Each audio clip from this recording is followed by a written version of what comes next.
maliit na bagay masyado yan para tayo sabihin mo ng gulo. Wag. Alam ko yan kasi na presidente ako.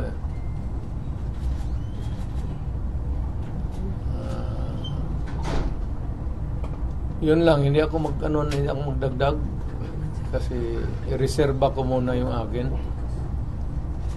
Kay Inday, wala yun. Inday, kaya niya yan. Insignificant pa siya doon. Kasuhan man nila si Inday, di kasuhan nila. Hindi naman makulong yan. Hindi talaga pakulong yan. Kasi patayin mo yan, mag-uwi ng Davao yan. Wag. Alam mo, dumaan ako pagka-presidente.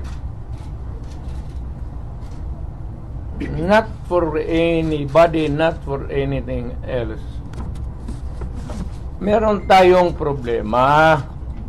Malaking problema. Sabi ko, insignificant yung nangyari dyan kay Lopez pati kay Inday. Binata man yung threat, patay-patayan. Pati itong lukulukong Malacanang, ang problema niyang isa pa dyan, yung National Security Advisor ko noon, si Anyo. Alam mo naman yan, hindi namin kaya yan.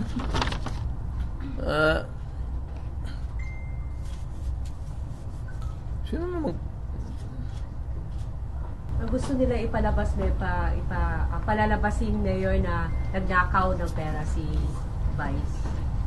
Yeah, wala pa nga audit eh. Gusto na nila palabasin ganon.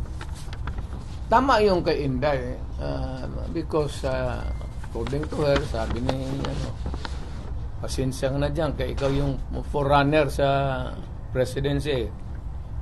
Gusto ata na ni Martin maging presidente. So hindi naman masama. Kaya ayaw ko magsalita because everybody has the right to dream. If Inday wants to be also, she can also dream. So wala tayong dyan.